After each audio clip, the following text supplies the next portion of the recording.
Does Britain need more migration? 0207 862 2222 is the number to give us a ring. Deaths now outnumber births.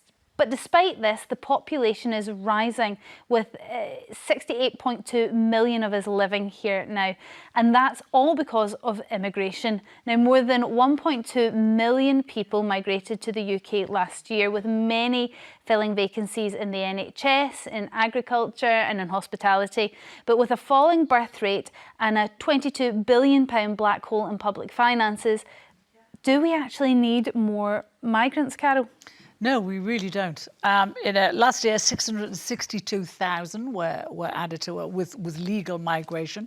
The ONS, which has produced these figures that you're quoting now, they also quoted last week, the same organisation says that blew out of the water the myth that migrants are... The 600 figure is the net figure. I know it is, but I'm talking about the birth figures that you've just quoted. Okay, yep. They're from the ONS. And the same organisation blew out of the water last week the myth that migrants are good for the economy. They said that low-paid migrants arriving here cost the taxpayer 150 grand until retirement, and if they live to the age of 80, they cost 500 Are we grand. Talking legal migration? We're talking those figures? Migrants. Any migrant who is in mid-20s who arrives here costs the economy £150,000. But I thought the rule was now they have to have an income of over 38,000 before they can apply.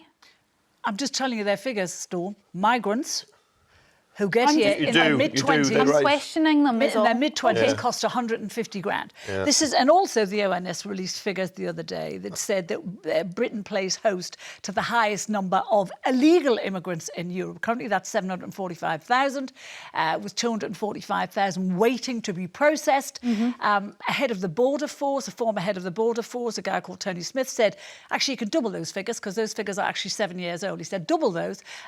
So we're talking about two cities the size of Leeds, just with illegal migration. So none of our institutions have caught up with these numbers. Not the health service, not schools, not housing. We have a massive shortage of housing, which is one of the reasons people aren't having kids the way they used to, because they can't afford it. People factor in to having kids, where they're going to live, how they're going to live. And we have a government now that refuses to talk about immigration, don't have a plan for it, don't even want to talk about it. And yet the problems that causes it, one of the major problems of the housing shortages, of the strain on the health service, is immigration, whether it be legal or illegal. OK, I suppose in this conversation we're talking about legal migration because we're looking at people coming over to fill vacancies that we need filled.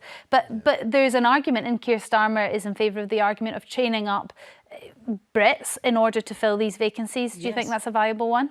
To some extent, yeah. And there's 2.8 million people on long-term sickness. If you can get them better, or get them working flexibly, that's all a good thing. But study after study has shown migrants pay their way and pay more they haven't. That's not study true. after study has. So go on, I'm going just named you one last right, week. the Oxford migration study. Jonathan Portes,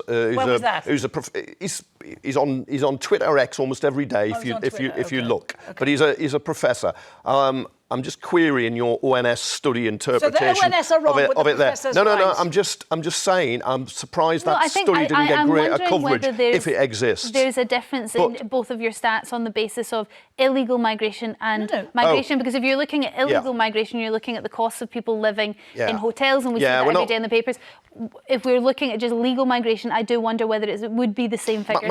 Migrants are generally good for the economy. There's always going to be a question around numbers, and there's also going to be always a question cultural issues and how you handle those. But with an aging population, and the population, more people are dying than being born, the population would age, it would just get older and older.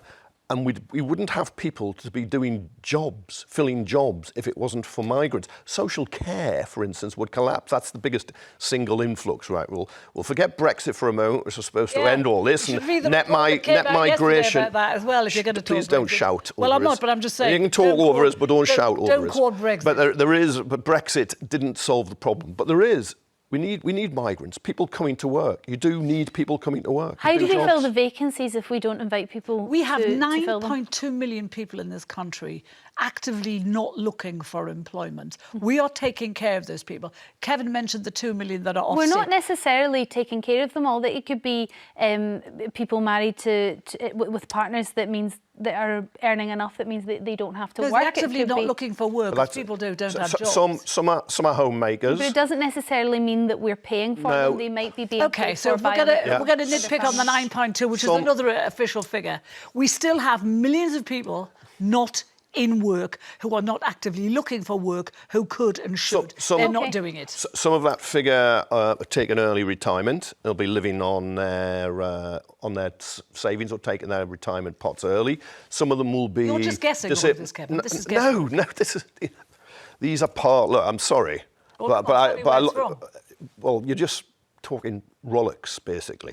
Why do the people, whenever you can't answer a question, tell me I'm talking rollicks. Because I've spent 40 odd years on and off covering the labour market, so I have an idea about employment patterns and who are in. But there will be some people in this country, many of them, who are not in full-time education, who are just sort of living off the state. Yeah. You know, the percentage of those people could be argued all day long, but there will be a percentage, and shouldn't those people be trained up, or shouldn't those people then be encouraged to go and get that work in those vacancies that are there? And I believe if you can work, you should work, and if you're ill or disabled, well, if you're ill, try and get you better. The Institute of Public Policy Research recently had a report which showed about 900,000 people are not working because they're on NHS waiting lists. Now, if we solve that, you could get them working. There are other people who, for instance, are disabled, may not be able to do some jobs, but they might be able to do other jobs if they can get those jobs, and there's flexible working to accommodate them and also to assist them. Would you not accept, Kevin, that in this country now, we make it quite easy for people not to work? No. You wouldn't accept that? No. Okay, let's go to the calls and try living on the benefit system. Stacey from Cardiff, what's your view on this? Do we need more migration in this country to fill the job vacancies we have? It's not so much regarding. Hello there. It's not so much regarding the jobs. My problem with it's the housing situation that I find, because at the moment I'm back with my parents. And I was offered, basically, cut long story short, offered to go into like a hostel environment. And just as I went to view, there were lots of migrants, and not being rude like that, you know, so be it, they have to stay there as well. But I couldn't stay there due to me being single on my own. So I've come back to my parents, and now I've got to wait at the bottom of the waiting list. I pay my taxes, I've lived here all my life. But the migrants come before me, and not in a rude way, but that's the only problem that I got. Okay. Is the housing. Okay, I completely understand your situation, and I'm guessing you're not in your teens anymore, so living with your parents is not an ideal situation. I'm working, I'm paying my taxes, I've always worked, I got 2 jobs, and I'm trying. Stacey, Kevin, what argument would you give Stacey to suggest that we do need more migration in this country? Well, it's terrible, Stacey, if you're working and you can't afford to rent or buy, because that used to be part of the social contract. That if you've had a job and you earned, you paid your way, and you were okay. But the housing market is bust. You know the decline in social housing, certainly council house sales. Private rents are pretty unregulated and have soared, while house prices now are a big multiple of what people earn. But Stacey, I think migrants are not ahead of you. You said going to a hostel. No, they will be ahead of her now, I'm presuming, because she rejected but they won't be, Stacey. Going to a hostel, it's a terrible place to be. I agree. If I was you, I wouldn't want to be in a hostel. No. But the fact they're in hostels or they're in hotels, it's not good. Sorry, Ken, I think Stacey. Don't blame migrants. There are other reasons, Stacey. What I'm saying is there are other big reasons instead of just blaming migrants. That's what I'm saying. Stacey, I might have your story completely wrong. Were you offered a house in a hostel environment, or were you offered a room in a hostel? It's to stay there for a temporary wait for a flat. So I'm waiting just with them. And what so we're all waiting to be housed. So what makes you think you're at the bottom of the list now then? Well, they said I could be waiting for anything from 8 years onwards, but it's just a wait. I might not be, but and they're all they were all getting them sooner, within months. So I was just concerned, like, you know, because that was my only problem. Right. And I thought, well, why? Because...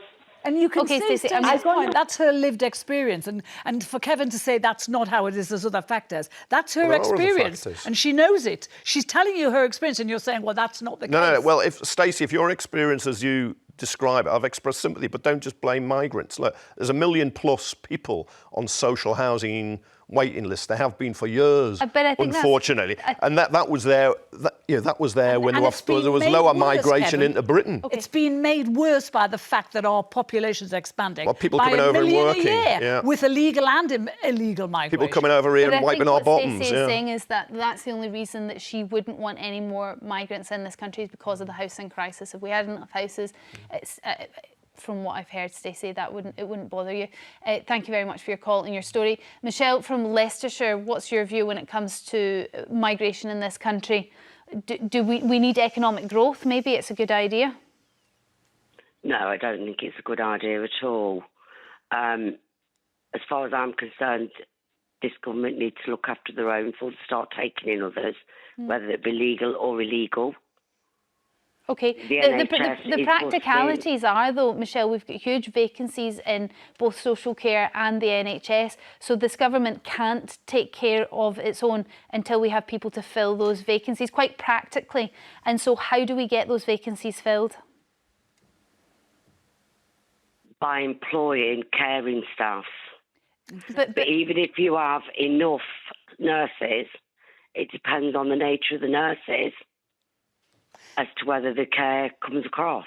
Can I just come in here and say, with 662,000 people coming in here a year legally, some of those people... It's actually 1.2 million. The 600 is the net figure, so that's when you take away the people that are going to... So it's much larger. So of all of those people coming in, we should be letting in the people whose skills we need. We don't need to take 1 million plus. We don't need 1 million plus in care homes. We need to choose the people that we want with the skills that we need. But we do. That's how the system operates. Well, so why are we short then? Why are we short? If there's 1.2 You can't just decide you want to come here and you come. You can't do that. Jean from London, what's your thoughts on this?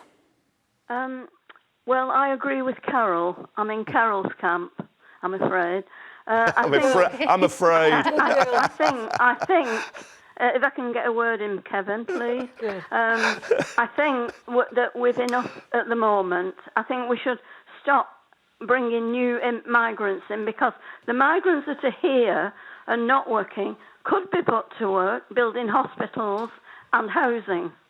Train them up to be builders and care workers in the hospital, because there's a lot of people, they're not working and they've been here for a while. They're on benefits. They need translators, which we have to pay for. Oh, Jean, sorry, I don't know what happened there to your line. Okay. But that may be a percentage of individuals that have come to this country. Again, we can negotiate and debate all day long about what percentage that is. But thank you very much for your call. Moving.